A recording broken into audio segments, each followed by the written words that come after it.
MC tak? Ada MC tak? Ada MC tak?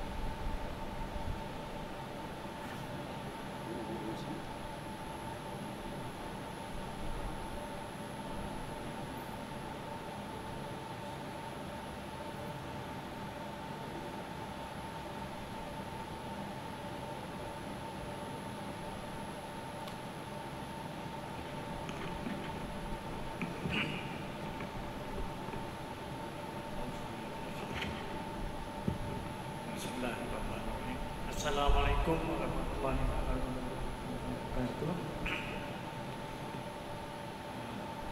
Alhamdulillah, sebagaimana yang kita janjikan kita bersama dengan Fadil Azhar. Jadi hari ini telah sampai masanya yang berbahagia Ustaz untuk bersama dengan kita pada kuliah hari ini. Jadi saya bagi pihak jawatan kuasa masjid mengalu-alukan kedatangan Ustaz untuk bersama dengan jemaah kita di sini. Jadi untuk tidak melengahkan masa kita perlukan masa Ustaz lebih panjang daripada kita. Jadi saya dengan segala hormatnya mempersilakan Ustaz untuk memulakan kuliah kepada dan walaupun Assalamualaikum warahmatullahi wabarakatuh. Bismillahirrahmanirrahim. Alhamdulillahi rabbil alamin wassalatu wassalamu ala syarfil anbiya wal mursalin habibina maulana qudwatina uswatina sayyidina Muhammadin wa ala alihi wa sahbihi ajma'in. Subhanaka la ilma lana illa ma 'allamtana innaka antal alimul hakim. Wala haula wala quwwata illa billahil aliyyil azim. Yang kita muliakan saudara pengurusi majlis kita pada malam ini, yang baru sebentar tadi memberikan ucapan aduan, yang kita kasihi seluruh sah kepimpinan ahli jawatan kuasa Masjid Tok Jembar, para imam, para bilal, hadirin hadirat, tetamu Allah sekalian. Kita panjatkan syukur banyak-banyak kepada Allah SWT dengan limpah dan kurnia kita dapat berkumpul pada malam ini dalam majlis ilmu. Mudah-mudahan diberkati, mudah-mudahan dirahmati. Semoga apa yang kita lakukan ini dikira sebagai amal soleh yang akan ditulis di dalam buku catatan amal kita, dan insya-Allah memberi kebaikan bagi hidup kita di dunia, memberi keuntungan pada hari kita bertemu dengan Allah di yaumul mahsyar nanti insya-Allah. Jadi saya akan tazkirah dulu, kemudian baru menjawab persoalan-persoalan.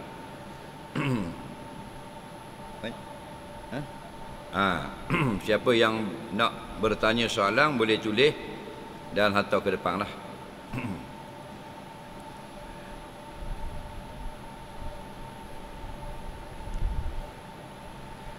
An Abdullah bin Mas'ud radhiyallahu anhu qala qala Rasulullah sallallahu alaihi wasallam la hasada fi snataini la hasada fi snataini la hasada illa fi snataini rajulun atahu Allahu mala wa sallatahu ala halakatihi fi haqqin wa rajulun atahu Allahu hikmah wa huwa yaqdi wa yu'allimuha atau kama qala muttafaqun alaih.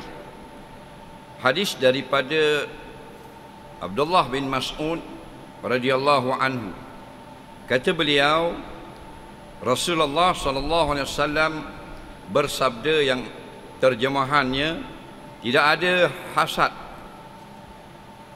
kepada dua benda. Yang pertamanya, seorang yang dikurniakan oleh Allah kepadanya harta, lalu dihabiskan harta itu pada jalan yang benar. Dan seorang yang Allah berikan dia pengetahuan atau kepandaian, lalu dia amalkannya dan dia ajarkannya. Hadis ini muttafaqun alaih. Sebagai makluman, kalau selepas hadis dibacakan ditulis muttafaqun alaih, maksudnya hadis itu disepakati oleh Imam Bukhari dan Imam Muslim. Sebab kadang-kadang lepas selesai hadis kita dengar rawahul Bukhari, maknanya hadis itu riwayat Imam Bukhari. Kadang-kadang ditulis rawahu Muslim, maknanya riwayat Imam Muslim. Kadang-kadang rawahu Abu Daud, Tirmizi, Nasai dan seumpamanya. Tapi kalau ditulis muttafaqun alaih, maknanya hadis itu disepakati oleh Imam Bukhari dan Imam Muslim. Itulah maksud muttafaqun alaih. Begitu juga kalau kita dengar selepas dibacakan hadis ditulis rawahu syaikhan, meriwayatkan dia oleh dua orang syekh, maksudnya Imam Bukhari dan Imam Muslim juga. Lepas tu kitab hadis yang paling tinggi kedudukannya ialah kitab yang hadisnya muttafaqun alaih, disepakati oleh Imam Bukhari dan Imam Muslim. Ya, yang selalu kita dengar asatizah, tok guru baca kitab yang bernama Lu'lu' wal Marjan. Kitab Lu'lu' wal Marjan ni maksudnya kitab hadis. Tapi hadisnya dua orang riwayat. Satu hadis itu mesti dua orang riwayat. Bukhari pun riwayat, Muslim pun riwayat juga. Jadi kata ulama, Lu'lu' itu mutiara itu ditunjukkan kepada Imam Bukhari. Marjan itu ditujukan kepada Imam Muslim. Lu'lu' tu mutiara lah dalam tirang tu. Marjan tu sejenis karangan, batu karang dalam laut yang warna merah berkilau-kilau. Mahal lah. Baik, kita kembali kepada hadis. Nabi kata la hasada illa fisnatain. Tidak boleh hasad melainkan dua perkara saja kalau mu nak hasad. Hasad ni bahasa Arab, bahasa Melayu dengki lah. Bahasa Melayu dengki. Cuma kadang-kadang kita tidak faham apa makna hasad. Kita hanya tahu hasad itu tak molek, tapi kita salah mengertikan akal perkataan hasad itu. Hasad ini salah satu daripada dua. Kalau dua pun hasad, salah satu pun cukup dipanggil hasad. Yang pertama, kita sakit hati kalau orang beriman dapat nikmat. Contoh, kita sakit hati bila jiran kita beli kereta baru. Itu tergolong hasad. Orang itu dipanggil hasid. Nampak? Orang beriman di mana saja dapat nikmat, kita sakit hati. Kalau sakit hati kepada nikmat orang beriman, itu orang itu sudah melakukan hasad, dosa besar, bukan dosa kecil. Yang kedua, dia bercita-cita supaya nikmat yang ada pada seorang mukmin yang lain dihilangkan oleh Allah. Maknanya salah satu dari dua ni dipanggil hasad. Sebab tu walaupun orang Islam ini musuh kita, jangan hadir dalam hati kita sakit hati bila dia senang. Walaupun kita balas dengan jiran kita lama dah. Zaman hang lipo dulu balas 600 tahun. Menurut sejarah Tok Nyang kita tu 600 tahun dah perbalahan keluarga. Tak kira lah, itu halat orang dulu-dulu. Tapi bila dia dapat satu nikmat atau anak dia dapat nikmat, jangan ada dalam hati kita sakit hati. Kalau dia tak betul tu hal dia tak betul tu hal lain. Kalau dia buat salah memang salah. Tapi dia dapat satu nikmat, jangan sakit hati. Sebab kadang-kadang kita tak sedar benda ni. Bila kita baik dengan dia tak ada masalah. Kalau kita tidak rapat, ada masalah, tidak ngang orang panggil. Dia beli kereta baru, kita sakit hati. Dia beki tangga buat mozek, sakit hati juga. Dengar khabar naik pakak, sakit hati. Nampak? Benda-benda lagu inilah yang dilarang oleh Allah, dilarang oleh Rasulullah sallallahu alaihi wasallam. Kena jaga baik. Kita panggil deki. Cobalah supaya tidak sakit hati. Atau kita nak nikmat dia hilang. Orang kata Allah laku sangat menega jirangmu tu. Kita hak balas dengan dia dah. Maka kita dalam hati kita hak molek dak laku lah. Tu panggil mencita-cita hilang nikmat. Kalau dia sihat kita nak sakit lah, biar sakit lah. Kalau dia aman damai biar dia balas laki bini. Anak-anak dia kalau periksa lagi biar tak pah. Nampak? Dia menceritakan benda yang tidak baik. Nah, jadi siapa ada salah satu daripada ni dia panggil hasad. Siapa ada hasad, amal soleh dia anguh. Dia amal soleh kita ni bila kita buat belum tentu soleh. Faham? Nah, kita lakukan amal dia sama ada soleh atau tidak soleh. Nah, nak boleh ke lakukan amal soleh ada syarat-syaratnya. Di antaranya ialah ikhlas. Amal kita ikhlas. Faham? Kita buat haji ikhlas, tapi kita hasad, hanguh haji. Itu amal kita hak ikhlas, hak tak ikhlas balik awal dah, hak tu anguh awal dah. Nampak tak? Sebab itulah walau sebutir mata pun penglihatan kita nak bayar kepada Allah dengan amal kita, nak dapat syurga Allah, bukan nilai dia. Allah bagi sebelah mata boleh nampak mu nak amal 1 juta tahun pun bukan nilai sebutir mata boleh melihat.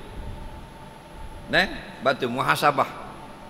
Batu orang tasawuf, kalau orang baik ni dia berasa amalnya kurang. Kalau orang tak pakar berasa amalnya banyak. Gitu lah.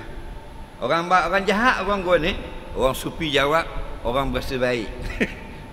Orang baik mana orang berasa jahat. Padahal dia baik. Nampak?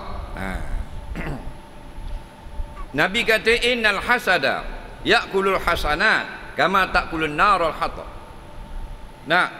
Siapa yang ada hasad, maka hasad dia itu menyebabkan hanguh amal kebaikan, hasanat, amalan baiknya. Bandingannya Nabi kata seperti api memakan kayu yang kering. Kayu kering kita ambil sebatang, kita cucuk api, nyala tak? Nyala tak? Kita tambah seberekah lagi, nyala tak? Tambah sebeng lagi, nyala semua. Tambah sekapar lagi, nyala. Kayu api itulah amalan kita. Api itu adalah hasad. Ditanya kepada Syekh Ali Jadul Haq, bekas Syekhul Azhar yang dulu, banyak mana hasad itu makan amalan kita? Wallahu a'lam. Sekira-kira dikehendaki oleh Allah dan mengikut qadar hasad kita. Hasad kita banyak, makan banyak. Nemale ability amal kita, dia makan di hasad. Hasad itu sedikit, makan sedikit. Yang tahu qadarnya Allah Subhanahu Wa Taala. Nampak? Itulah kena hati-hati. Kita nak buat amal satu hal dah, dapat amal anguh pula. Anguh. Hanguh tu bila tu? Hanguh di dalam dunia, bukan di akhirat. Yang di akhirat hanguh lain. Di akhirat nanti segala amal yang jadi kita buat, yang tidak rosak, diletak setepak di hadapan mata. Amal yang rosak tak ada. Amal yang semayang tak ada wudu, puasa bahan nasi tengah hari, amal tu tak ada. Diletak di hadapan setiap anak Adam di padang mahsyar untuk dia cam amalan dia.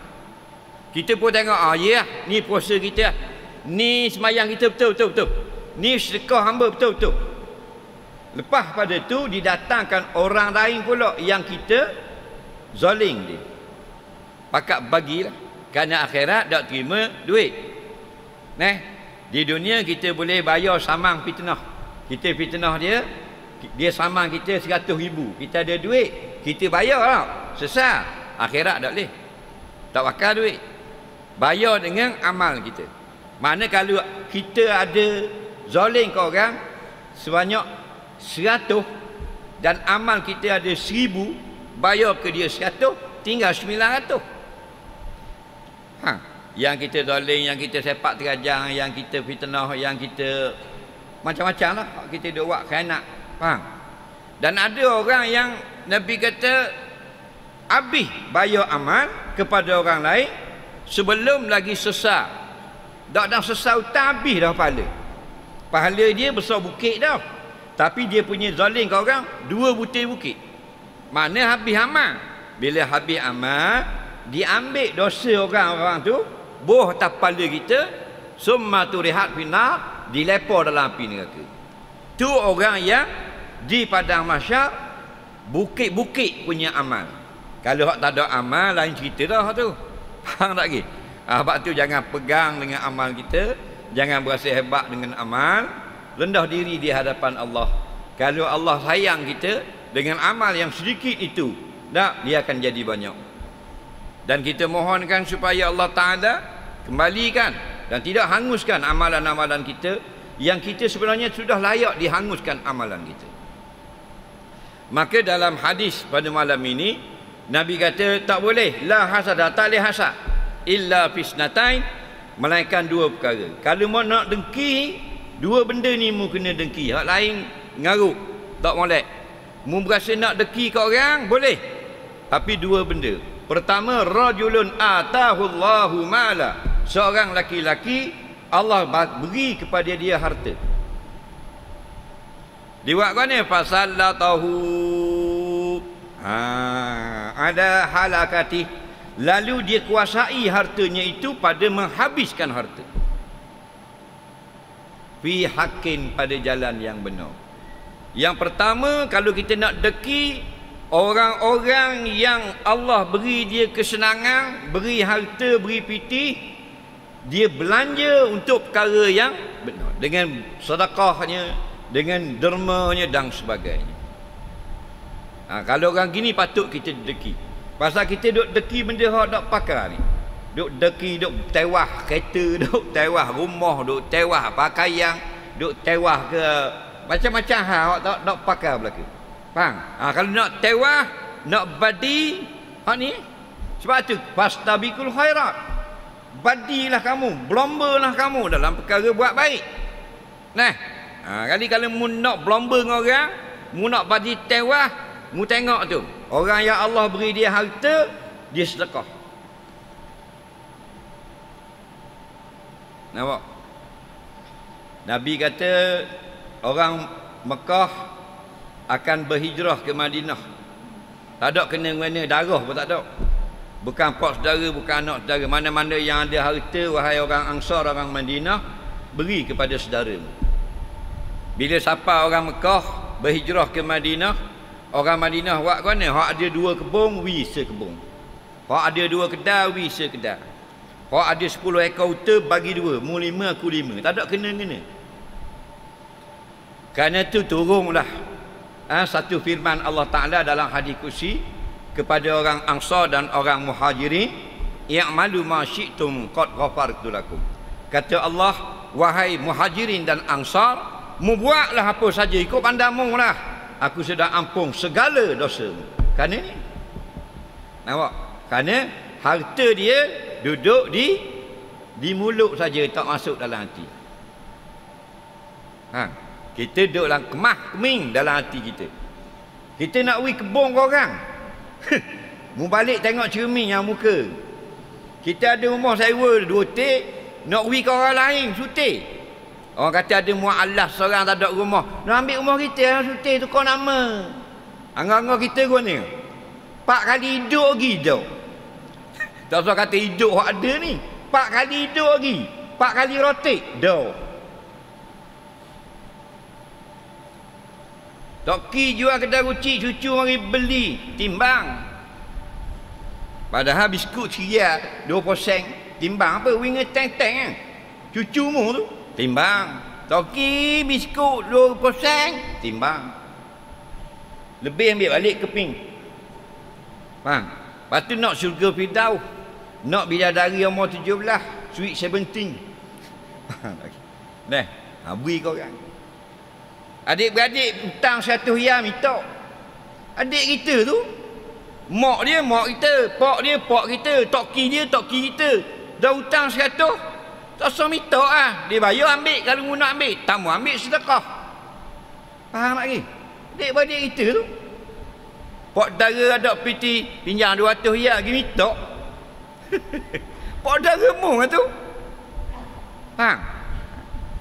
Kita dilatih supaya murah tangan dengan orang luar, bukan dengan anak beranak. Dengan beranak orang tak panggil dah, pasal orang memang ukhuwah kapak. Kita dengan adik-beradik berkira lagi, betul tak? Kita gaji 5,000 sebulan, rumah ada dah 180,000, Pitih lampang 30,000. Kereta 2 teh. Pok dara kita hok duduk Batangan ada seorang susah. Motosikal buruk pas sengit motor. Apa salahnya pitih kita 40,000 lampang, ambil 3,000, beli motosikal baru SYM. Wih dia suti. Setiap rotek tayar dia tu pahala untuk kita. Setiap pusingan tayar satu dosa dihapuskan. Tu MLM, skin cepat kaya, negara dengan Allah, tijaratan dan tabur. Bisnes perniagaan yang pasti tidak akan rugi dulu, kini dan selamanya. Rajulun atahullahu mala, seorang laki-laki atau perempuan Allah beri dia harta, fasallatah, diperabih ala halakati, ranak terus harta. Mana? Fi hakin, pada jalan yang benar. Tapi guanya orang yang suka sedekah tak jadi miskin. Ada hadis yang lain pula, ma yang kusumadun min sadaqatin, tidak akan kurang harta sebab sedekah. Kita ada 1,000, beli apa benda ni, barang rumah 500, berhenti tinggal 500. Kita ada piti 10 riyal, beli mi goreng 4 riyal, garanti tinggal 6 riyal, tidak bertambah lagi. Tapi kalau kita sedekah, Allah tambah. Tambah atas modal piti, tambah atas benda lain. Tapi kita nampak pitih sajalah. Nampak? Pasal mata kita nampak pitih. Allah tambah ni bukan makna pitih, nikmat. Faham lagi? Orang kafir Tuhan tambah kau nikmat, tapi tidak menjadi rahmat. Kita Allah beri nikmat biar atas dasar Allah rahmat, Allah kasih.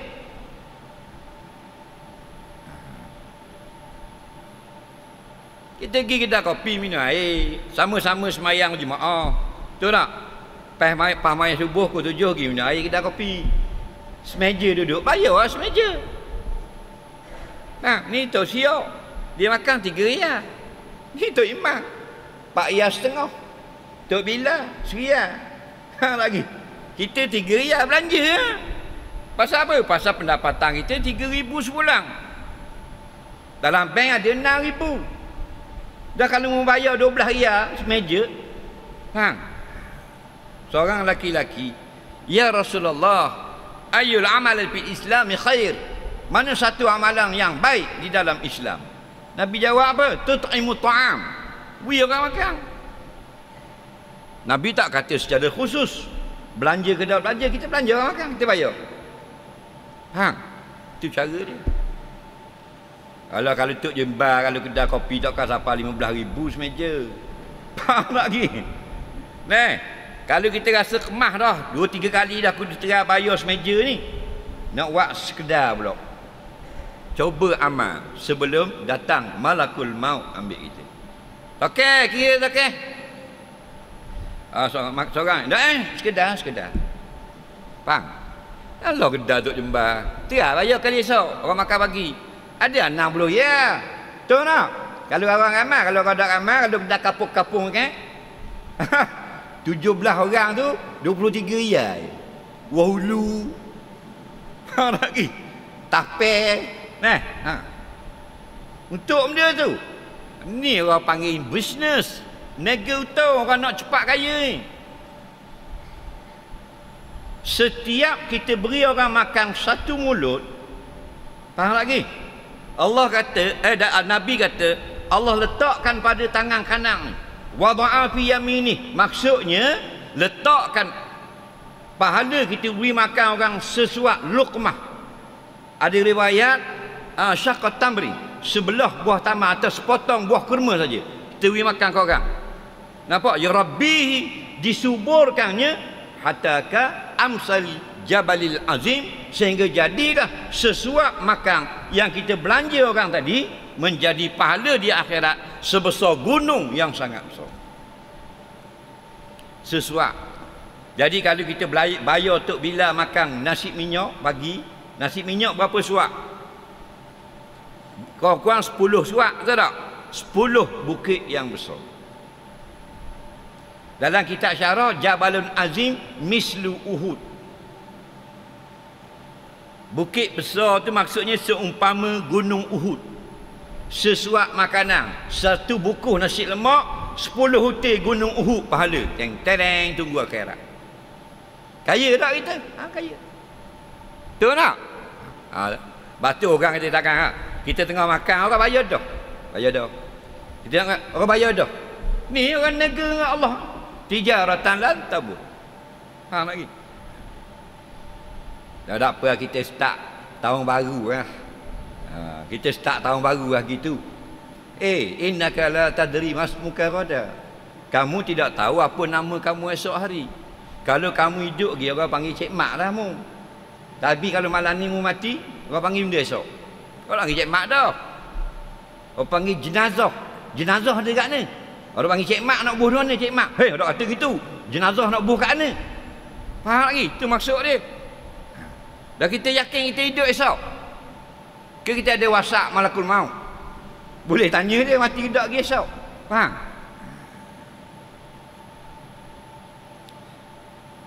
Gaji tak kita pergi makan apa bayar? Jangan tengok saja. Ambil buah fikiran, kaitkan perbuatan dia dengan saranan Nabi supaya orang ni kita tengok dia ni jenis habiskan harta kerana orang lain. Ni contoh aku dengar orang duk mengajar. Kita duk makan 5-6 orang, tak ada kena-kena pergi bayar. Ni adalah hadis ni. Wasallatahu ala halakatihi. Dihabiskan hartanya pihakin pada jalan yang benar. Faham lagi?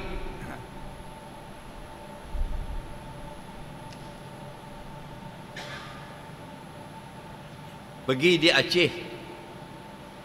Orang pergi ajak minum kopi. Dia Aceh ni dia panggil negeri warung kopi, warkop. Kerana banyak kedai kopi. Di Malaysia ni air kopi tak ada dah di kedai-kedai. Bermula tahun 90-an tidak ada lagi kopi asli dijual di warung-warung, tak ada. Faham lagi? Tapi di Indonesia sampai sekarang ada. Sekarang kalau kita pergi di warung-warung, kedai, restoran, kita minta kopi, itu bukan kopi yang biji. Itu perisa kopi saja, flavor. Faham lagi? Kopi betul orang ingat tahun 80-an. Bila habis air kopi, lendai kopi melekat-lekat di tepi gelas. Faham lagi? Jadi sekarang ada dalam mana? Dalam kedai-kedai kopi yang mahal-mahal saja. 12 ya, 14 ya secawan. Itu baru kopi original. Tapi kalau di Aceh, mugi tepi jalan Kang pun itu kopi original. Pasal dia negeri kopi. Daerah di apa benda ni di tengah Aceh ialah pengeluar kopi terbaik dunia. Faham? Dia gitu. Dia Brazilian, Arabica, Aceh. Aceh ni kalau kopi dia ditulis kopi Gayo. Kopi Gayo ni namanya didapat oleh paten, dipegang oleh Belanda. Baru dalam 10 tahun dapat balik kepada Aceh. Menang dalam perbicaraan di Mahkamah Antarabangsa nak dapat balikkan.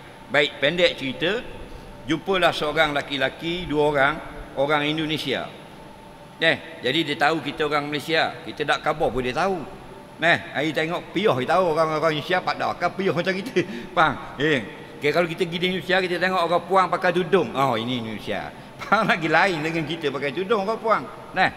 Jadi tugas dia dilantik oleh seorang hamba Allah di Terengganu ni, di Malaysia ni, untuk tengok di Indonesia, Sumatera, mana-mana kampung yang tak ada masjid. Dia orang akan bookmark dan buat preparation, harga, quotation dan sebagainya.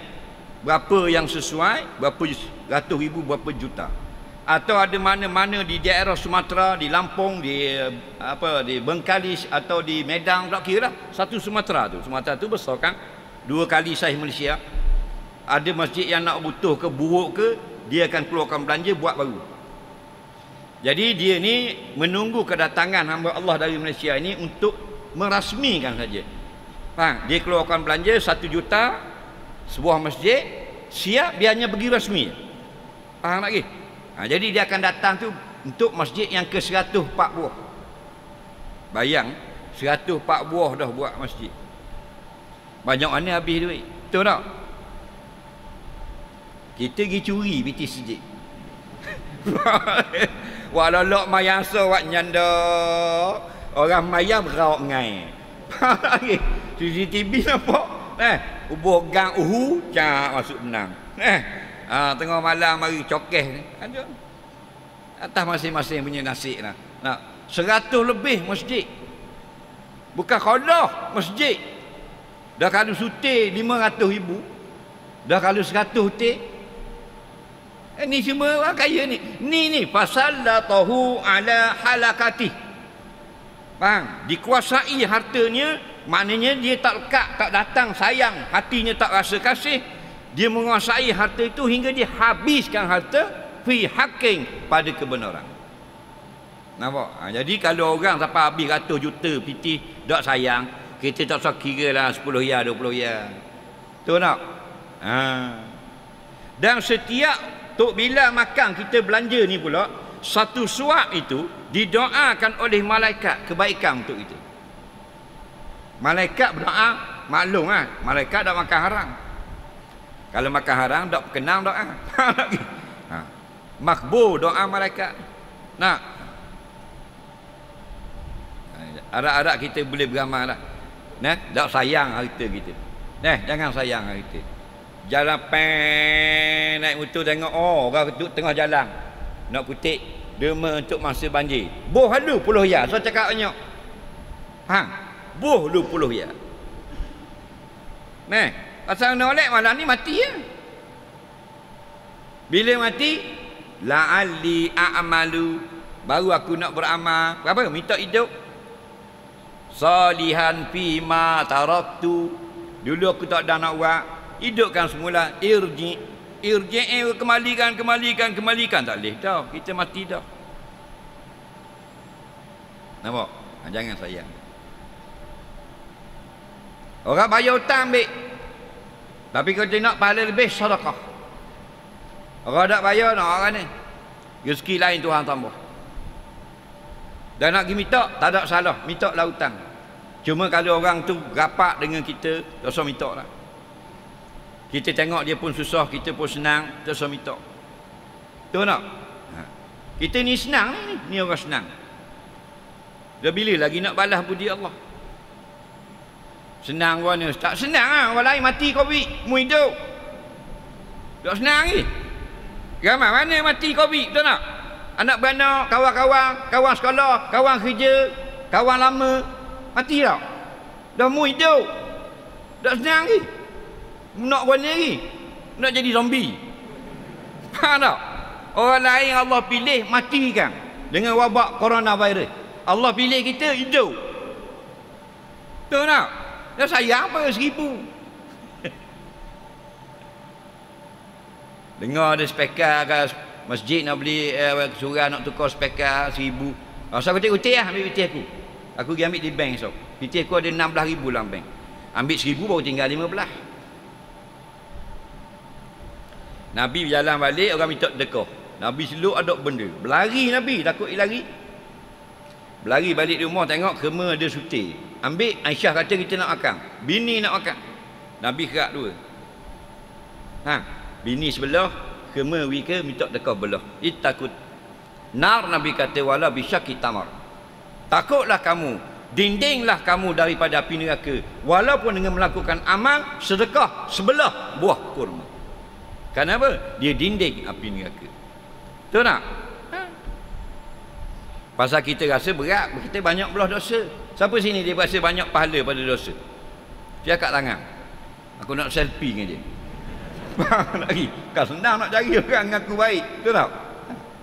Sahabat Nabi jumpa Nabi mengadu buat dosa, kita orang tu jembar kata baik. Faham lagi? Nah. Jangan sayang. Jangan sayang biti. Bukan tak sayang buang lolokang, beri kau orang, beri mo. Ni kawan kita, kawan lama ni. Tengok dia kerja dak macam kita 4,000 gaji, dia dengan khabar 1,000 pun payah. Nak jumpa dia 50 ya. Kawan lama dak jumpa. Betul tak? Kita nak pergi beli ikan, tengok ada orang macam gua susah ni. Hak makcik tu saya bayar. Bukan dia beli ikan baru. Betul tak? Ikan layang 12 riyal kilo saya bayar. Berapa orang cubit lagi sekilo makan rumah dia lagi, anak dia, laki dia, cucu dia, pahala. Tu yang timbang tu berat sebelah kebaikan. Wa rajulun atahullahu hikmah. Allah seorang laki-laki, Allah beri dia hikmah. Hikmah ni maksudnya ilmu atau pengetahuan atau kepandaian atau kemahiran. Kalau nak deki, tengok orang yang Allah beri dia tu pandai. Bahwa yaqdi biha, maka dia melakukan amal, maknanya menunaikan apa kehendak ilmu itu. Wa yu'allimuha, ajar orang lain pula. Allah beri dia pandai buruk, patah-patah. Faham? Dia tolong orang, dia ajar orang pula nguruk. Allah beri dia tu pandai menukang, dia tolong buat ni, dia tolong buat masjid dan sebagainya. Dan ilmu yang paling mulia ilmu agama. Allah beri dia ilmu agama, dia ajar orang lain, dia amalkan. Faham? Kalau nak deki gini, mana tak salah duduk banyak, duduk kejar kereta benda. Mu nak banyak, fastabiqul khairat, berlomba dalam bab khairat, dalam bab kebaikan. Hak tu untung. Kita duduk berlomba benda lain. Duduk bagi tewah rumah, duduk bagi tewah kelengkapan hidup di dunia. Itu semua tu linabluwahum ayyuhum ahsanu amala. Faham? Itu ujian saja, bala saja. Nak ni amal kita biar banyak. Kenapa? Kerana kita deki tengok orang lain banyak amal. Sayyidah Nafisah, seorang wali perempuan. Hebat dia ni, ketika Imam Syafi'i wafat, jenazah Imam Syafi'i lalu daripada masjid sebelum ke kubur, wak masuklah rumah dia tu untuk dia solatkan jenazah. Padahal dia orang puang, orang semayang ratus ribu dah di masjid. Faham? Jenazah Imam Syafi'i daripada masjid, wak masuk ke rumah Sayyidah Nafisah. Kerana dia seorang nak semayang. Dia orang puang, orang tak nampak dia, nusuklah rumah, wak masuk dalam, dia semayang. Faham? Orang ambil waktu ambil. Apa sebab orang puang ni bukan kaleng-kaleng. Faham lagi? Sayyidah Nafisah, wali perempuan. Dia selalu istighfar dan selawat sebelum naik matahari lepas pada semayang subuh 70,000. Nampak? Kita tu imam doa panjang ke? Oh panjang datang ni. Tu imam dia kaji panjang tau. Oh panjang doa imam. Akid tayar. Kita banyak kerja. Faham? Ada nak buat mana kita? Cak ayam pula berok kapur. Faham lagi? Tarik mutih atas tangga. Faham lagi? Ada. Nah,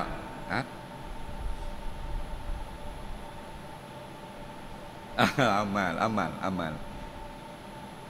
Imam Hanbali ni, dia nak suruh jadi mufti kerajaan masa tu, kerajaan Mu'tazilah di Baghdad. Dia tak mau, sebab kalau dia jadi mufti maknanya dia bersetuju dengan pegangan Mu'tazilah yang salah. Takut ramai orang ikut dia lagi, jadi rosak habis. Jadi dia sanggup tidak mau menolak jawatan jadi mufti, dan dia dihukum kerana menolak, dikira menghina kerajaan. Dan dia dipenjarakan dan dipukul di dalam penjara. Oleh kerana Imam Hanbali tidak larat kerana sakit, kerana dipukul, dia cedera, dia hanya mampu sembahyang tahajud dalam penjara 300 rakaat saja pada waktu malam. Satu riwayat 400 rakaat. Dua riwayat.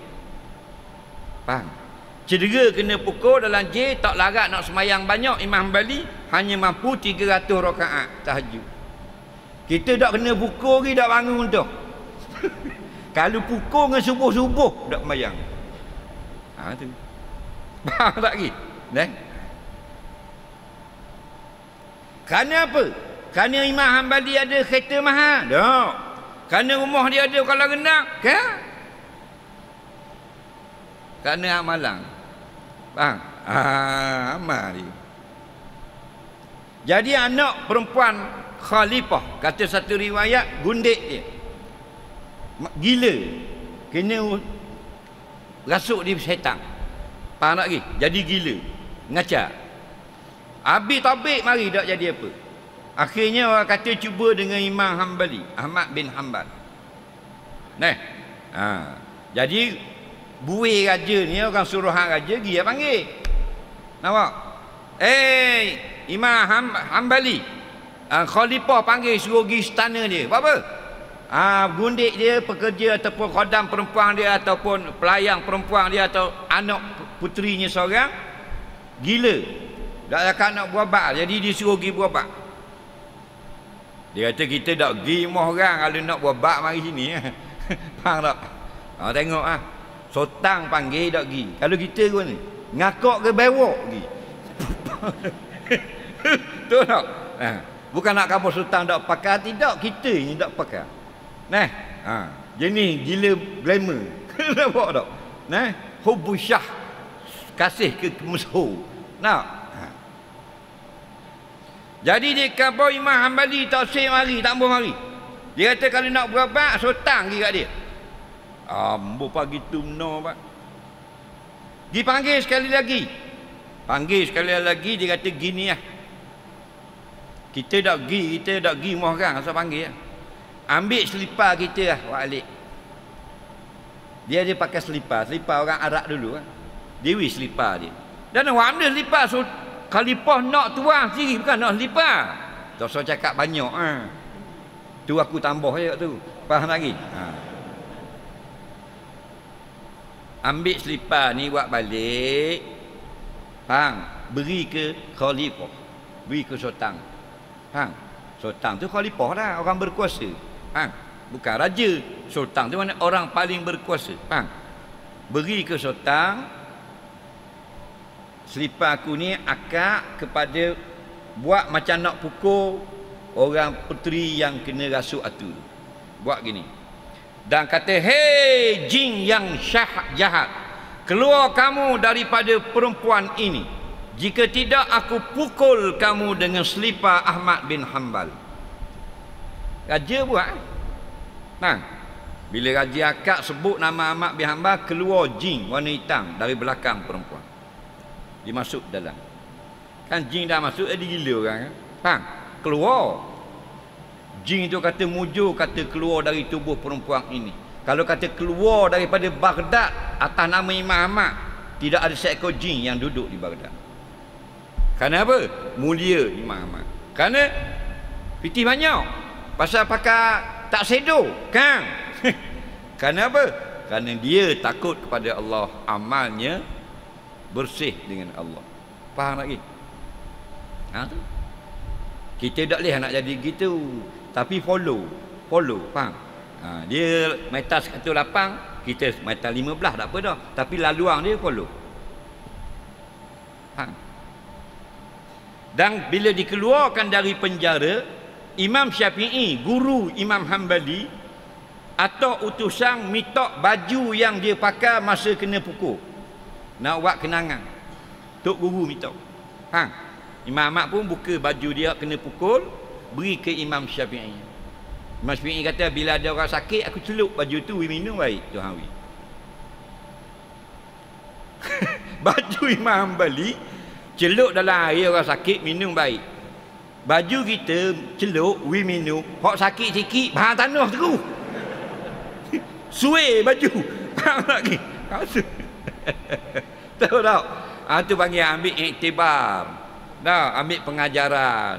Allah ni dan dia nak buat sesuatu pada makhluk dia, lima yasya fa'alul lima yuri. Maha bebas dia nak buat apa saja. Jadi kita ambillah pengajaran daripada hadis tadi. Jangan sayang sangat kata banyaklah sedekah. Dan kita mati kita cabut habis lagi. Nuh duduk di Gatri, duduk di Bukit Jelutong, duduk di Seri Hartemah, duduk di apa benda ni Damansara Indah, duduk di Bukit Antarabangsa, Jalan Duta, rumah 18 juta, 30 juta, 45 juta, 70 juta rumah. Tinggal batu nesang belaka lagi. Dan anak seorang harang dak duduk di kubur baca Fatihah. Tu hak 100 juta biti. Kita nunggu bering. Faham lagi. Ni tahun 2021 di Tok Jembar punya kubur berapa ribu orang hari Jumaat dia dah. Siapa dak 1000? 100? Dak. 10 orang pun payah. Betul tak? Tu masih kita hidup. 20 tahun ni kita duduk dalam kubur, berapa orang mari kubur kita? Faham lagi? Ini teman kita, sedekah. Dan yu'allimuha, kita ajar orang. Walaupun kita pandai Fatihah saja. Kita bukan ustaz, tak apa. Nak syarat mengajar, nak menyampaikan ilmu, tidak syarat ustaz. Tak syarat pakai piyah, pakai topi sudu boleh. Tak syarat janggut panjang, misah Hitler pun boleh. Tak syarat pakai jubah, pakai baju dacing pun boleh. Nak mengajar, syarat apa? Tahu benda tu yang betul. Faham lagi? Lepas tu dengar orang ngajar, dengar biar faham molek, sipang kemah keming. 30 tahun lagi kalau ada orang tanya, kita jawab. Tak syarat kita ustaz. Faham tak?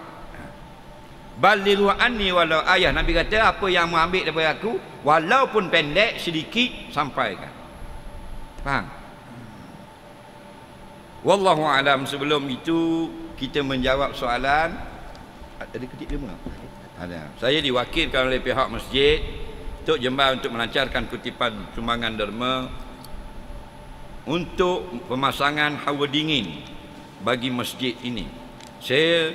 Semua tabung dalam masjid ini dikhaskan untuk dana tersebut sehingga subuh esok. Pihak masjid mengucapkan jutaan terima kasih kepada yang menyumbang, muslimin dan muslimat. Jadi tabung-tabung yang dikhaskan untuk dana tersebut, mana tabungnya? Ada di luar. Nanti tengok tabung tu, nampak tong tu, faham? Ingatlah ni ustaz khabar tadi, boh duit dalam tong. Tadi khabar dah, jangan bergaduh, faham? Esok Tuhan ganti lagi lebih. Kadang-kadang Allah tak ganti dengan duit, dia ganti dengan tidak sakit. Orang lain sakit, kita tak sakit. Faham lagi? Itulah nikmatnya. Ada orang dia semayang ajak 3 kali. 3 kali gagal naik pangkat. Dia pun perah kecewa. Dia ada peluang naik pangkat, tapi dalam jabatan dia ada 3 orang lagi pesaing. 3 kali nak naik pangkat tak berjaya. 3 kali semayang ajak tak naik juga pangkat. Orang lain yang naik ni, takkan nak naik semua. Nak contoh, takkan Timbalan Pengarah 88 orang, seorang je lah. Nak yang layak 4 orang. Jasa kecewa. Sebab Allah tak tunaikan hajat yang kita minta, dia beri benda lain. Contoh, diberi kesihatan. Awak tak naik pangkat, 3 kali semayang ajak, tapi tak ada sakit jantung. Kalau naik pangkat 2 orang tu, seorang cimanis dah, seorang sakit jantung dah. Faham lagi? Jangan nampak duit sangat. Kita dak ubah motor tu nikmat tu. Kita naik kereta dak, orang lain nganguh terbakar macam-macam. Tengah duduk bawah, tengah jatuh jembatan. Jatuh besi atas kepala.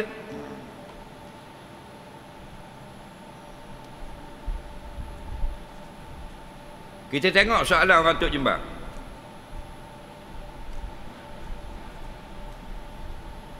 Saya baru tahu perihal rukun kauli masih berada di tingkatan 5. Adakah solat saya sebelum itu perlu diganti ke semuanya? Dia kata dia baru tahu tingkatan 5 rukun kauli. Itu mujur baru tahu.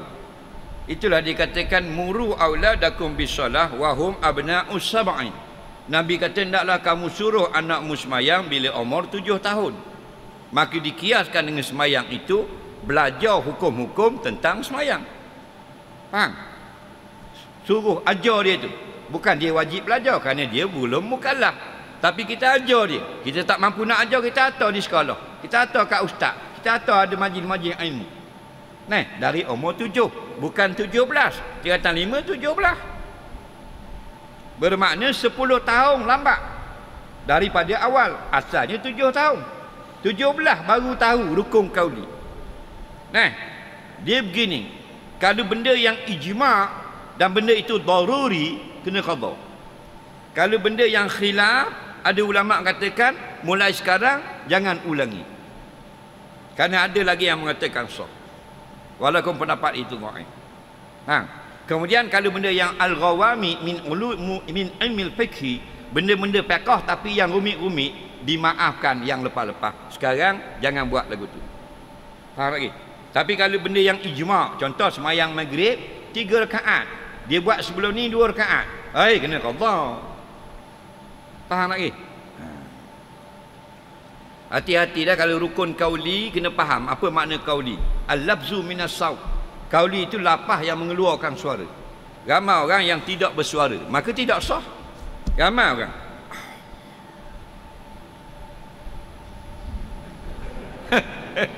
Nak masuk kenapa lah? Rukun itu takbiratul ihram. Kauli mesti mengeluarkan suara. Paling sedikit al-isma' binafsi. Dengar diri sendiri. Bismillahirrahmanirrahim. Kalau Fatihah. Kalau takbir, Allahu Akbar. Dengar. Slow tapi dengar. Sah. Kan mana orang takbir tak dengar?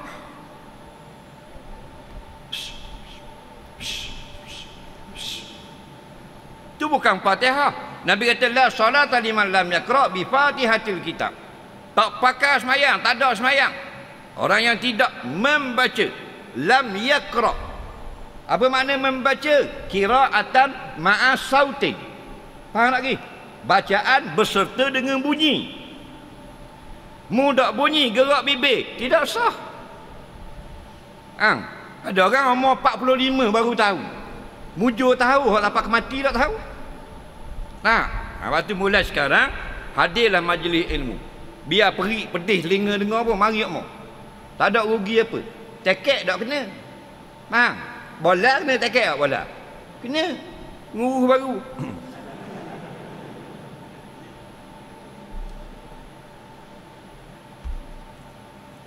Bencana yang berlaku pada hari ini fenomena alam atau balasan dari Allah atas umatnya. Baru ni berlaku banjir. Rumah tercabut, kenderaan hancur lebur, ada orang hilang nyawa, hilang harta berjuta-juta. Adakah fenomena alam ataupun balasan Allah? Dengar baik-baik. Kita ni beriman, orang panggil umat tauhid. Tauhid ini makna mengsatukan. Kena faham, jangan sebut pandai. Wahada yuwahidu tauhid, mensatukan makna. Apa ni? Ru'yatul kasrah lil wahdah. Semua benda yang banyak mana pun kita tengok terjadi balik pada yang satu, Allah. Maknanya masya Allahu kana wa ma lam yasha lam yakun. Apa yang berlaku itu Allah kehendak. Kalau Allah tak kehendak, tidak berlaku. Bohong tu dulu. Jadi bila ada satu-satu musibah, apa makna musibah? Ma asabal mu'min min azab. Perkara yang menimpa orang beriman tapi benda tu yang tak molek, dipanggil musibah. Termasuk terpegang duri yang kecil, atau pegang periuk yang panas, atau keluar masjid hilang selipar, itu musibah. Nombor satu sekali, sebut dulu inna lillah. Alladzina idza asabathum musibah qalu inna lillah. Orang-orang yang Allah suka, itu orang beriman yang bila berlaku musibah mereka sebut dulu inna lillah. Kita balah dulu. Balah dulu, viral dulu, ni dulu ni, ngaji ke dia. Faham lagi? Inna lillah dulu. Baik. Apakah boleh kita panggil dia bencana? Ya. Kalau benda mudarat itu besar, kita guna bahasa bencana. Tapi kalau benda yang kecil, orang tak panggil bencana. Kita pitih, kita poseng jatuh, orang tak panggil ditimpa bencana. Habis harta dilarikan air banjir, dipanggil bencana. Itu di segi lughah. Baik, adakah baru ini kejadian banjir atau gunung berapi Semeru, Jawa Timur baru ni, ataupun apa benda ni, gempa bumi dan sebagainya, adakah itu bala?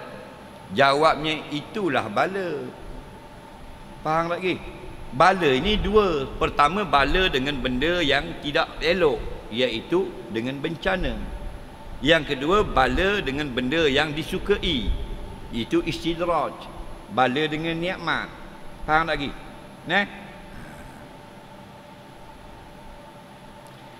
Dah boleh kita panggil banjir baru ni bala? Bala lah tu. Belajar mana bukan bala? Bala lah tu. Cuma bila bala itu ke atas orang beriman, bala itu makna ujian. Jika kena kepada musuh Allah, bala itu diterjemahkan dengan azab. Nabi sebut dalam hadis, iza anzalallahu azaba apabila Allah menurunkan satu azab, asabal bala'u, nampak, maka nafihim summa yub'asu ala niyatihim. Apabila Allah menurunkan satu azab, maka orang yang beriman pun turut kena azab itu, kerana mereka duduk pada negeri yang sama dengan musuh Allah. Cuma di akhirat nanti Allah bangkitkan dalam keadaan diasingkan. Musuh Allah suku, hamba Allah suku. Faham tak lagi? Bala tu tengok. Kita mindset kita, bala ni makna benda tak pakar. Situ salah. Kerana takrif awal salah dah. Bala tu makna ujian ke atas orang beriman. Inna ja'alna fil ardi zinatan laha linabluwahum ayyuhum ahsanu amala. Kami jadikan banyak benda-benda yang elok-elok di atas muka bumi. Zinatan laha, menjadi perhiasan. Untuk apa? Linabluwahum, supaya kami balakan akan manusia. Terjemah benda bala tu, supaya kami uji akan manusia, bukan supaya kami azab. Faham? Tapi kalau ke atas musuh Allah, ke atas kaum Ad, ke atas kaum Lut, ke atas kaum yang menyembelih unta Nabi Saleh, maka bala itu bermakna azab. Wa idzibtala Ibrahim, Allah Ta'ala balakan Nabi Ibrahim. Bala itu makna apa? Uji. Nabi Ibrahim bukan musuh Allah, kekasih Allah, maka bala makna uji. Faham? Okey? Jadi itulah ujian. Jadi yang kena banjir bawah ni ada tak orang yang tak semayang? Ada tak? Orang yang semayang? Ada tak? Bagi orang yang tak semayang, itu azabnya. Bagi orang yang semayang, itu ujian. Faham lagi? Mudah. Kerja nak balas hokmo. Sebab tak? Nak menang. Waktu badi tewas, tengok aku banyak mana like. Oh, menang aku 15 like. Faham tak lagi? Soalan seterusnya, bolehkah jelaskan tentang azab kubur? Tidak menjaga diri daripada air kecing dan mengumpat. Dia kata azab kubur macam mana ceritanya? Nabi berjalan-jalan dengan para sahabat, sampai pada 2 buah kubur. Nabi berhenti. Lama Nabi berhenti. Ada 2 kubur depan rupanya. Faham? Lepas tu Nabi pun berkata, innahuma yu'azzabani. Kedua penghuni kubur ini sedang kena azab. Wa ma yu'azzabani min kabir. Tapi bukanlah dia azab dengan dosa yang besar seperti yang kamu sangka. Bukan bunuh orang, bukan perogoh bersiri. Amma ahaduhuma la yastanzih anil baul. Adapun salah seorang mayat ini, kalau dia kecing, dia tidak basuh dengan bersih, sehingga air kecing dia kena seluar, kena kain plekat, semayang tak sah, kena katuklah kubur. Wa ammal akhar, dan seorang lagi mayat, yamshi fil ardi namimah, berjalan di muka bumi, namimah, melaga-lagakan orang. Bukan mengumpat, menaga-lagakan orang. Yang pertama, tidak basuh kencing. Dikuatkan dengan sabda Nabi dalam hadis yang lain, tanazzahu anil bauli fa inna amata azabil qabri minhu aw kama qala. Naklah kamu bersihkan betul-betul air kencing. Faham lagi? Kerana kebanyakan yang kena azab di dalam kubur sebab air kencing. Kencing tutup. Faham lagi? Tutup zik, belipak Angry Bird, ngecik di seluar. Kira-kira rabang lohor, mayang lohor. Faham lagi? Bukan marah pakai lojing, tidak cermat. Jangan was-was. Dia sederhana. Khairul umuri awsat. Sedang-sedang itu sebaik-baik pekerjaan. Air kecing dah habis lagi, lipat dah kemaluan, sipang. Jiruh dah, tapi ada setitik lagi keluar, tak jiruh. Pakai sipang, zup tarik zik. Allahu Akbar, ambil terus ambil uduk, air kecing kena di seluar, tak tukar seluar. Faham? Tu dah mau ambil uduk, najis. Kan syarat sah semayang kena suci pakaian dari najis. Dah kalau syarat dah ikut, iza saqata syartun saqata masrud. Bila syarat tak ikut, yang disyaratkan habis licin. Apa makna syarat? Ma yatawaqqafu an sihhatu syai' wa laysa juz'an min. Syarat itu perkara yang dimestikan untuk mengesahkan suatu. Mu nak jadi sah mayammu, apa syarat? Suci daripada najis. Nampak? Air kecing tengah tubik sembuh basuh dah. Sepampang lagi. Ada orang molek paik dia, bila beti kecing dia pun basuh tak keluar dah. Tapi ada orang bila basuh-basuh dia bangun bergerak, paik ni bergerak, keluar 2-3 titik. Macam paik rumah kita lah. Kita tutup rapat, tak keluar. Cuma jetik sikit. Kepala paik, titik keluar lagi. Bukan hak dalam, hak tepi-tepi mulut ni. Faham? Hak tu nitik. Kena disuar, tak sah mayang. Faham? Kataklah kubur. Nah. Wa amal akhrat, mayat satu lagi yamshi fil ardi namimah, berjalan mengadu domba. Domba ni biri-biri lah. Zaman dulu kan dia lagu biri. Coh kepala biri menang kalah. Nah. Maksudnya kita lagu orang. Learning tak jalan rumah orang dah. Bola Facebook. Ustaz-ustaz pun buat kerja lah ni. Dia tulis satu status, kek gi pro dan kontra duk maki hamu dalam tu. Bala. Tu. Jenis ni semua ni tidak masuk syurga. Mana gitu ustaz, jangan ambil kerja Tuhan ustaz. Ni cerita marah. Ustaz tak ambil kerja Tuhan. Ustaz menyampaikan. Nabi kata la yadkhulul jannata namam. Tidak akan masuk syurga. Muntah sangat. Tak masuk syurga kalau jenis lagu orang lagu ni. Betul tak? Jelas. Dia buat satu status, dia dah cara dah. Hak pro dan kontra, penyokong dan hak lawan lagi balah dalam tu. Banyak tak lah ni? Banyak. Mu maki ke mu, aku maki ke mu. Lepas ni dia buat reaction video. Dia ambil ustaz ni sebelah, ustaz ni sebelah. Dia kupas. Ni tak betul, ni tak betul, ni tak betul, ni tak betul. Bawah ni, tak apa gini. Ni semua namam tidak masuk syurga. Walaupun sekebang besar kubur sejik. Hati-hati. Sebab tu kita tak cara benda gini. Mu nak buh mana kau andamu.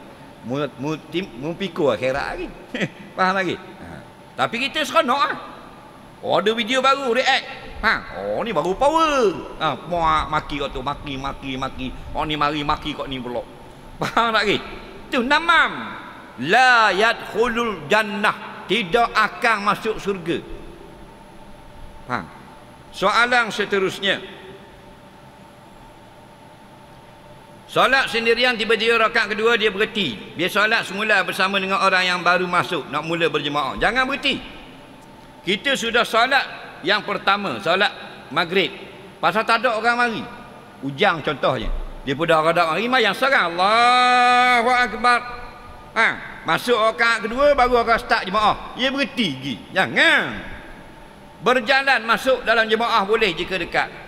Jika jauh kata ulama fiqh, jadikan itu sembahyang sunat. Hak 3 jadi 2, salam, pergi masuk maghrib yang baru. Faham? Soalan seterusnya. Ustaz boleh jelaskan tentang nafsu amarah, nafsu lawamah, nafsu mutmainnah dalam kehidupan seharian. Antara 3 nafsu tersebut yang mana pula yang ada pada orang mukmin? Nafsu ni diri kita, kehendak diri.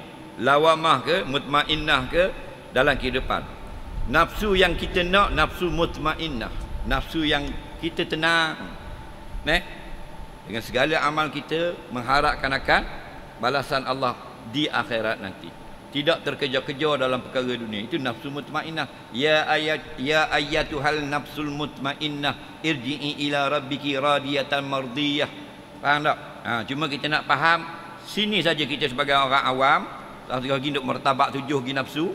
Faham gini. Nafsu dengan hawa beza tu sudah. Nafsu ikutlah, hawa jangan. Yang sebenarnya yang dilarang ikut nafsu itu ialah hawa nafsu. Adapun ikut nafsu tak salah. Faham? Cuma dia hazah kataan. Hazah mudah tinggal mudah pun ilai. Yang naknya mudah tu. Yang dilarang, yang dicela hawa nafsu. Buang hawa, tinggal nafsu. Sebenarnya nafsu tidak salah. Dalil Allah kata kulu washrabu. Makanlah, minumlah. Kita ni dalam perasaan kita bila kita lapar, buat kerja tengah hari, ada tak rasa nak makan? Ada tak? Mestilah ada. Itulah nafsu, kehendak nafsu. Kita pun pergi makan, tak apa. Lepas makan berasa dahaga, ada tak rasa nak minum? Itulah nafsu. Minum lah. Allah tahu wakulu washrabu. Makanlah, minumlah. Itu nafsu pun. Kita tahu a'rad basyariah, tabiat manusia. Kena makan, kena minum. Tapi wala tusrifu. Baca belakang tu. Waktu hawa, jangan menebang. Faham? Jangan berlebih. Lebih tu hawa nafsu.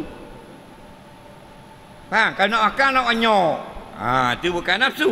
Hawa nafsu. Itu yang dilarang. Faham?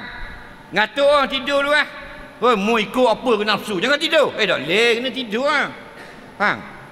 Tidur, bangun subuh. Dan kalau hawa nafsu, bangun pukul 10. Faham lagi? Serba nak lebih. Itu hawa dia. Au hawan wa hawan muttabaun. Jangan ikut. Faham? Hawa yang diturut. Kita tak ada kenderaan, nak beli kenderaan. Itu nafsu beli.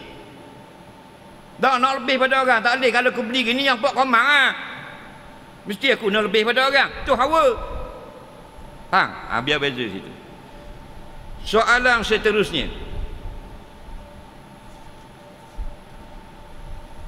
Bapa kalau laki-laki takut ke bini? Kalau dia nak nikah kena minta keinginan daripadanya ke tidak? Ni. Bahawa mana seorang tanya, kalau bab takut bini ni bukan kata mu ustaz pun takut. Faham tak lagi?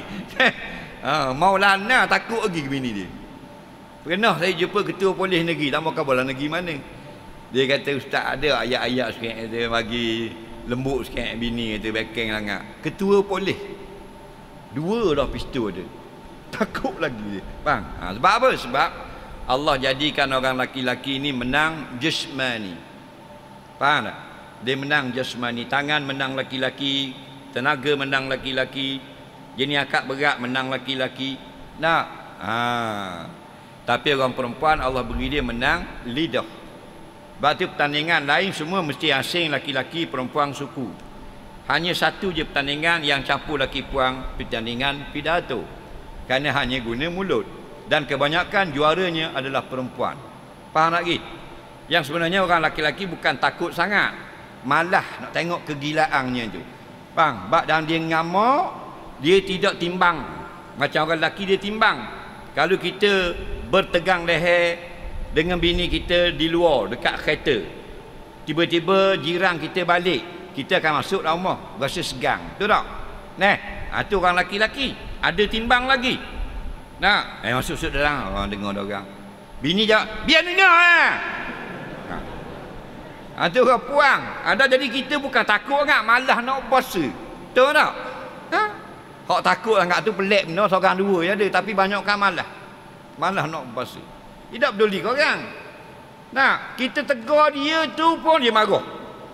Awak ni duduk cakap haji orang tak baik. Awak tak dengar ustaz duduk ngajarlah tali basing, kata tak baik ngupak. Faham?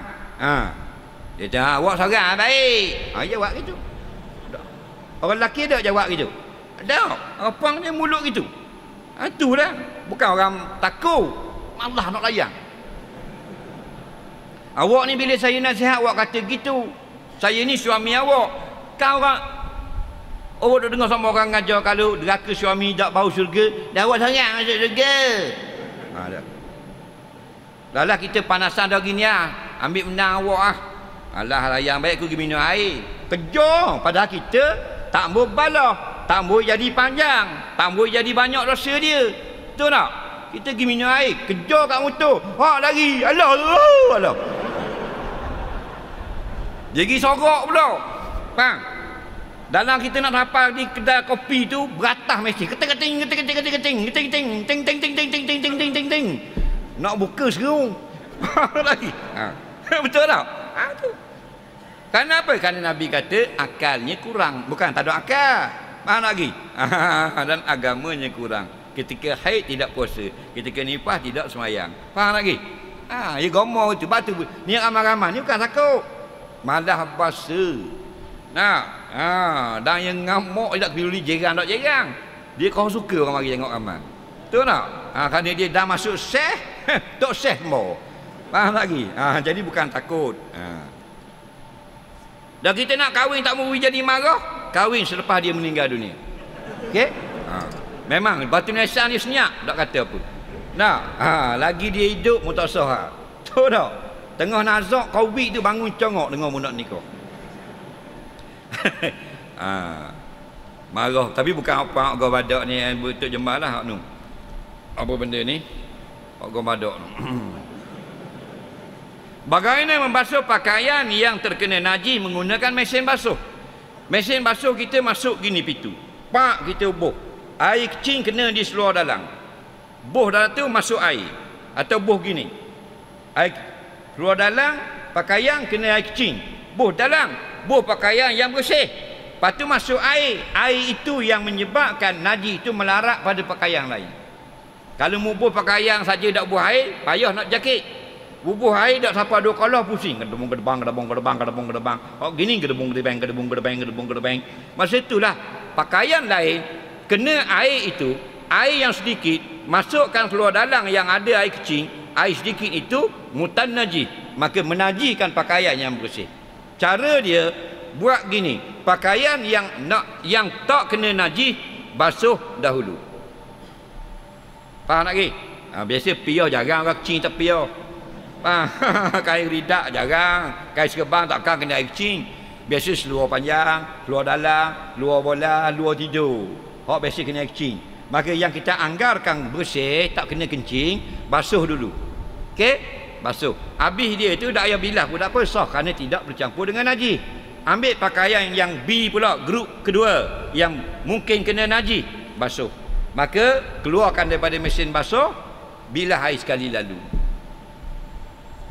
Tapi kalau kita ada semi automatik, tak payah keluarkan air. Ambil daripada basuhan, bubuh dalam sebelah bahagian perah. Ingat tak perah? Perah. Masa dia perah, masukkan air daripada atas sambil perah, sambil keluar ke bawah. Bila air keluar dari bawah, sudah hilang buih, sudah hilang rasa bau sabun, sudah hilang macam cermin kilatnya, menunjukkan air itu sudah bersih, tidak payah bilas lagi. Begitu juga kalau mesin kita yang automatik, sambil bilas, sambil masuk air dan sambil keluar ke bawah. Pokoknya sah, tak payah bilas di luar. Soalan seterusnya,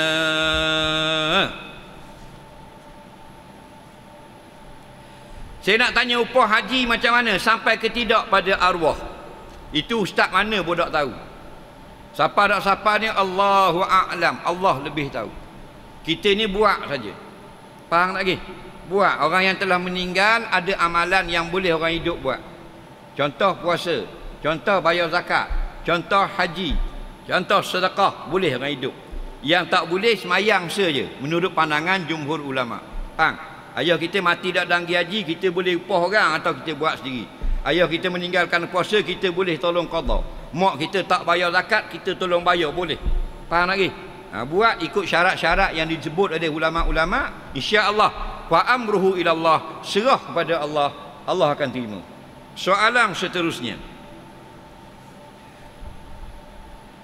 ada orang tak semayang tapi hidup joli, dia dapat mewah hidup dengan duit, harta benda. Adakah ini dikatakan istidrak? Itulah ujian. Allah uji kita manusia dengan benda apa? Dengan musibah, benda yang kita tak suka. Dengan apa? Dengan nikmat, benda yang kita suka. Ada yang diuji dengan nikmat itu jadinya istidrak. Jika mana? Jika semakin dapat nikmat, semakin jauh daripada Allah. Semakin laku kedai, semakin tak nampak muka di masjid. Itu istidrak. Itu gambar. Nampak tak? Itu mari mak, itu sekedar bah. Dia ni pak utik dah bah. Dak mari dah kau kereta tu sejik dengar dak mari dah. Dia kelas A dah lah ni. Dah dulu mari, dulu kelas EX. Nampak istidrak. Makin Tuhan beri nikmat, kemewahan, makin jauh dari jalan akhirat. Damang ajaluhum la yastakhiruna sa'ah wa la yastaqdimu. Mari aja tak dah nak undur cepat walau 1 saat. Faham? Siapa boleh piti hak kita duduk bank apa tinggal semayang. Tinggal semayang, tinggal kuliah, tinggal apa? Faham? Bolehlah 200,000 dalam bank. Boleh bagi kubur. No. Dah kubur bawa benda, bawa Angry Bird. Koteng-koteng pergi kubur. Tahu tak? Orang mati panggil orang mandi. Dia mari buat benda orang mandi. Buang baju lah. Luar dalam adudu, buang. Luar panjang, buang. Jubah beli Yaman itu, buang. Piyah hak pesen kubah masjid Turki, buang. Tinggal benda. Koteng-koteng. Orang putih panggil naked. Orang KL lupa panggil telanjang bugil. Faham? Orang Terengganu koteng-koteng. Tu dah dapat 40 juta BT pun koteng-koteng. Faham lagi? Nampak? Kerana apa? Kerana bangkit lagi. Yusyarun nasu yaumal qiyamati wuriyana al-hadith. Dibangkitkan manusia, dihimpun pada masyarakat telanjang bogel belaka. Tok Imam telanjang, Tok Bilal telanjang, Ustaz telanjang, Tok Siok telanjang, JKK telanjang, MPKK telanjang, JPKK pun telanjang, MB telanjang. Faham tak? 4 golongan tidak telanjang. Nah, itulah kita. Jadi biarlah harta dapat ke bini apa pun, kita bawa harta yang dia tak boleh rebut, iaitu amal. Wa amma amaluhu yashabuhu hatta yub'asa yaumal qiyamah. Hak lain boleh ambil belaka ke anak bini kita. Harta bahang dia belaka dah. Tanah tukar nama bini, kereta pun nama anak. Tapi harta kita bersama dengan kita sampai dibangkitkan di padang mahsyar. Soalan seterusnya. Sekian lagi bolehkah kita tinggal solat sunat qabliyah kalau bila dah qamat? Boleh. Kita pergi nak semayang subuh, kita pergi nak semayang asar, kita nak pergi semayang sunat subuh dulu atau sunat asar dulu. Tu bila qamat? Allahu akbar. Nah, sambung mari lambatlah tu. Nah, jadi qamat ini diarahkan oleh imam atau ditetapkan masanya. Jangan lama sangat, jangan cepat sangat. Faham lagi? Katakan 5 minit contoh. 5 minit lepas azan, qamat dah. Walaupun yang mari tu esko ke apa, qamat dulu. Faham lagi? Dia gitu. Bak tengah bila tu dia tengok kalau geng dia tak qamat. Dia nak qamat dah, tengok geng dia mari. Allahu akbar, dia relax dulu lah. Tapi kalau orang yang dok kenal, ni parti lain. Allahu akbar. Faham lagi? Nah, tapi bukan untuk jembara tu kau badok. Nah. Kita dak alik kau badok, alik gunung. Nah. Tidaknya tahan blok dengan dalam apuh aku. Nah. Jadi bila kita datang sembahyang fardu, tak nak tebang sembahyang sunat. Cuma lepas sembahyang fardu boleh qada. Kita nak pergi sembahyang sunat subuh, Nabi kata rakaatani minal fajar khairun minad dunya wa ma fiha. Siapa sembahyang 2 rakaat sunat subuh, Allah bayar akhirat mahal pada dunia dan isi dunia. Dok dangnya qamat dok. Sembahyang subuh tu. Lepas sembahyang subuh qada. Faham lagi? Pokoknya boleh sah, dapat pahala sama je. Kalau ada ustaz main ngajar kata tak boleh, jetik telinga ustaz tu, hidung dia. Faham? Satu hari Nabi tak dang nak sembahyang ba'diyah zuhur. Satu riwayat qabliyah zuhur. Faham lagi? Dan Nabi qada sunat itu selepas sembahyang fardu asar. Padahal Nabi sendiri yang kata la salata ba'da asrin. Tidak ada solat selepas asar. Tak ada solat tu, tak ada solat yang tidak bersebab. Ni ada sebab, dia tertinggal tadi tak dang, maka dia qada selepas solat asar. Faham lagi? Jadi siapa yang terluput sembahyang sunat kerana orang sudah qamat, lakukan selepas solat fardu. Soalan seterusnya, kalau kita bangun tidur, seluar kita basah bahagian kemaluan, tapi tak pasti air mani ke air mazi, apa perlu saya buat? Itulah suruh mari dengar. Ni orang duk ngajar awal-awal, mu duk main TikTok. Lepas tu lah kubur kena katok. Nah, kalau air mani kena pakaian, tidak wajib basuh kerana dia suci. Kalau air mazi wajib basuh kerana dia najis. Tak basuh tak sah sembahyang. Cuma kalau air mani wajib mandi, kalau mazi wajib wuduk. Tu kena belajar. Mari ada dengar 10 10 jam siang hari kita cari dunia, 1 jam malam hari kita cari akhirat. 10-1 dikira seri di sisi Allah. Kalau main bola 10-1 mana? Kalau contoh-contohlah Terengganu lawan MU. Contohlah final, nguru baru. Contoh kena 10 hutir. Pak 10 kena Terengganu.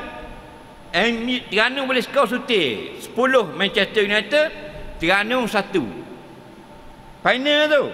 Kalau habis 90 minit 10-1 tambah masa. Tak tambah masa. Dia biasa tambah masa. Seri. Tiba-tiba pemain Terengganu tak keluar. Prik, tak keluar.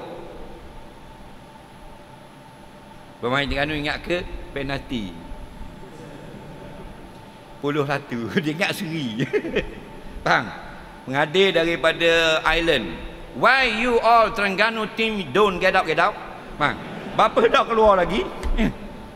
Kata Kapten Terengganu, isn't that penalty? Oh, dia ingat penalti 10-1.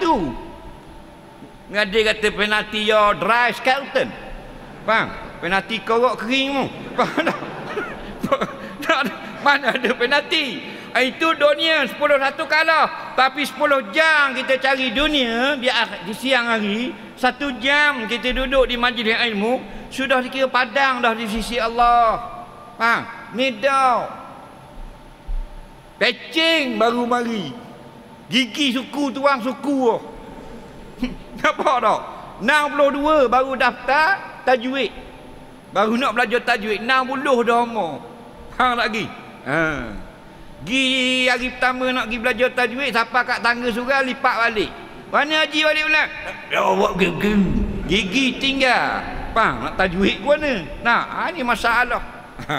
Tu pun orang kau badak kata Jumaat.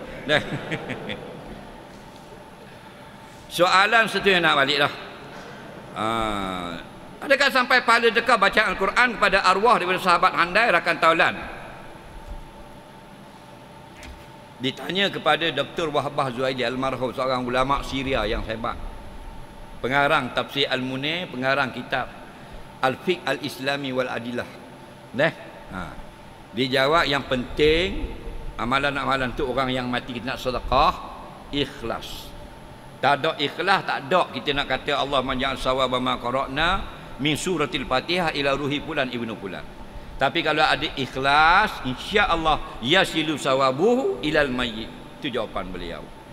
Dalam kitab Ahsanil Kalam, Syekh Atiyah Saqar, Rais Lajnah Fatwa Universiti Al-Azhar, ketua mufti lah. Nampak? Dia kata sampai atau sampai itu insya-Allah. Sama macam kita hidup. Kita hidup ni kalau kita nak atur buah ke orang, kalau Allah kendak siapa? Tak kendak tak siapa. Kita hidup ni kita nak pergi Kuala Lumpur, walaupun kita pakai Mercedes S600 baru beli, RM1 harga. Kalau Allah kendak ya kau boleh siapa Kuala Lumpur. Allah tak kendak tak siapa. Sama dengan urusan orang mati. Faham lagi? Jadi katanya Syekh Atiyah Saqar, yasilu sawabuha ilal mayyit sawaun kana ba'idan minal qabri am qariba biiznillah. Faham lagi? Sampai pahala bacaan kepada si mati, sama ada kita jauh atau dekat dengan kubur, dengan izin Allah. Soalan seterusnya, Wahabi kata Allah berjisim, ada tempat duduk. Tak usah ikutlah, ikut ahli sunnah wal jamaah. Kita nak selamat ke nak benda sebenarnya? Nak selamat, ikutlah ma ana alaihi wa ashabi. Riwayat yang lain as-sunnah tentang perkara perpecahan umat Muhammad pada 73, ada 14 hadis, 15 sahabat riwayat. Ulama kumpul ma ana alaihi ashabi, yang selamat satu saja, yang aku atasnya dan sahabatku, itu panggil sunnah. Nampak? Yang satu lagi hadis bukan sunnah tadi, al-jamaah. Jadi as-sunnah al-jamaah, ahli sunnah wal jamaah. Ikut ni sudah. Apa nak ikut Wahabi, nak ikut Syiah, nak ikut Mu'tazilah, nak ikut Qadariyah, nak ikut Jabariyah, nak ikut pelik-pelik? Faham? Ikut ahli sunnah wal jamaah. Faham? Kalau nak selamat. Kita nak tahni anak, kita nak kena bawa benda. Tak perlu bawa apa-apa. Bawa benda yang manis. Yang terbaik kurma. Tak ada kurma, air Zam-Zam. Cuma nak tegur sikit, dia ambil air, dia buh dalam kurma. Dia nak suruh ustaz tu bolang mulut, berlendai kali. Salah tu. Faham? Jangan pandai-pandai. Bawa kurma dah ha. Nak suruh Tok Imam akan ambil kurma itu. Ulama ambil kurma tu, dia buh dalam mulut sedikit. Bekas sutir. Faham? Dikunyak sambil membaca dan disuapkan digosok pada langit budak-budak. Tafaul, ambil sempena kebaikan. Faham lagi? Kerana barakah pada kurma, barakah daripada bacaan-bacaan yang dibaca doa daripada orang yang mentahni. Faham lagi? Ni dak dia ambil kurma ibu air. Jadi ustaz pegang bergeli gelemang. Ada orang nak tani anak kurma semuk penuh. Kita kena dia bolang-bolang semuk penuh. Makna dak erti bahasanya. Pandai buat anak bahasa tongong. Tahu tak? Dak erti bahasa tu. Timbanglah anakmu tu mu nak hina gitu. Kema semuk penuh jumpa bawah kedai mana tau. Kan anakmu kan tu. Kan nak buh dalam mulut tok guru kan tu. Ambil hak molek dah dia ke. Bukan sampai 15,000 sutir beli kedai benda Aziz tu. Contohnya nak beli kedai tok Syekh Dalah tu bandar tu. Faham? Hak molek nak memuliakan anak. Kita buh dalam mulut penuh semua. Patut lama tak muka dia. Ada kema kering kulit saja dengan butir. Mana bahasa dak reti dia panggil. Hang, dunia je reti. Tak kau itu dak reti bahasa kau. Apa nak molek-molek anakmu tu? Hang, apa menghina dia, bagi buat berkemu buruk-buruk. Nah. Ha. Kita atas bawah tengok muka ayuk.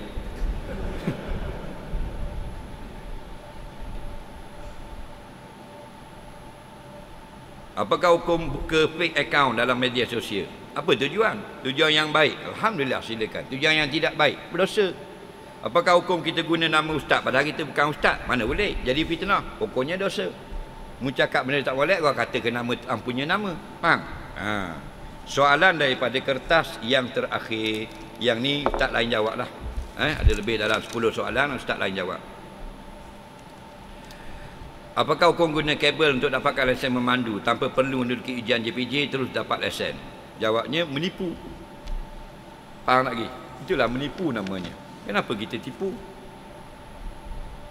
Sebab tu kita tengok pemanduan di Terengganu ini dahsyat. Tidak ada civic, tidak menghormati orang lain, selfish, penting diri dan sebagainya. Kita pergi di Kuala Lumpur, kita daripada lane 3 tersalah nak masuk lane 4, kita bagi signal, tak sampai 10 saat dapat masuk. Betul tak? Kita kalau lane di Terengganu, kita duduk lane kiri, 2 lane je. Kita nak masuk dah win airong ngomong. Kita pergi di Kuala Lumpur, kita keluar daripada simpang, jalan kereta penuh depan kita. Betul tak? Penuh kereta depan. Kat Kuala Lumpur, sama ada mu di Ampang, di Pandang Indah, di Ceras, di Sungai Besi, di apa benda ni, di Puchong, di Selayang, di Gombak, di Batu Kek, di apa benda ni, Jelatik dan sebagainya. Mu nak keluar gini, mesti dia slow bagi keluar. Nampak? Ha. Kerana apa? Kerana dia ajar, dia asuh, dilatih. Terengganu ini betul satu yang terbaik bahasa Terengganu, nombor 2 terbaik di dunia. Tapi pemanduan nombor 1 paling bodoh.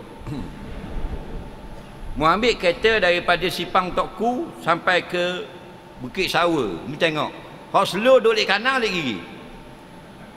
Ha? Duduk di kanan, dia tak kira orang belakang, tak ada peduli. 35 36 ada kosong tak lari. Nampak? Kerana tempat pemanduan, tempat berlatih, tempat sekolah-sekolah tidak dipentingkan benda gitu. Yang penting dia ajar ni double line, ni gini, ni tak boleh parking. Kayak gini kalau dapat lesen, gambar jangan besar ni, sign itu je. Tidak dia ajar civic. Civic itu akhlak mulia yang dibawa oleh Nabi. Faham? Nak keluar simpang, kalau nak gigi ni kau hak dah. Kalau nak gigi ni kau hak. Hak nu hari jadi dua. Nak gigi ni saya dak wi. Saya keluar daripada Parit Bukit Besar. Daripada Parit kat rumah Datuk Azhar tu. Nak keluar ke kiri je. Kita keluar dah sikit, dah lama sangat. Kita terpaksa keluarkan sikit. Perempuan, Maiwi, nyahang erong. Tak mau keluar kok. Kereta 30,000 tapi dia punya mindset seolah-olah dia pakai Daimler. Seolah dia pakai kereta tu 4 juta suti. Jadi sombong, gong, tidak hormat orang lain. Orang nak nitah ada anak pegang 12 anak cek duduk atas lain putih. Sekolah harang tak putih. Pianu. Betul tak? Biadab. Kurang ajar. Allah beri nikmat yang sedikit sudah sombong. Bayangkan kalau anakmu tengah tu. Nampak orang pegang anak piala muslim dah. Nampak? Kerana kita orang mukmin. Betul tak? Maka kita orang beriman tak akan sama dengan orang lain. Afaman kana mu'minan kaman kana fasiqa la yastawun. Kita la yastawun tu penting ma'arif disukung. Faham? Maksud tu kita yang terbaik orang beriman. Nak? Saya parking anak nak beli tangan hak tu, tangan panjang-panjang goreng patah kat Selekoh Primula tu. Mari daripada hospital nak pergi ladang ada Selekoh. Ada ramai jual, kita parking ujung tu. Bila dah beli, kita keluar lah. Bila kita keluar, dah slow situ golek tayar je. Proton Saga. Proton Saga tu, BLM.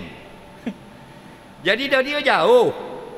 Kita keluar lah. Dah payah sangat. Hari Jumaat. Kita keluar. Bila tengok dia kita keluar, dia tengah slow dia buat laju. Dia ping. Dia hong. Oh, macam ke dayuk mana mari dua ni kata. Kita pun keluar tu belok berhenti situ. Tunggu nak pergi mana? Nak langgar aku. Baru dia tahu dia salah.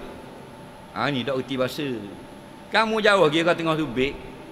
Sengeleng buat laju suruh jadi dekat, lepas tu nak suruh marah salah. Ni perangai kita kena ubah.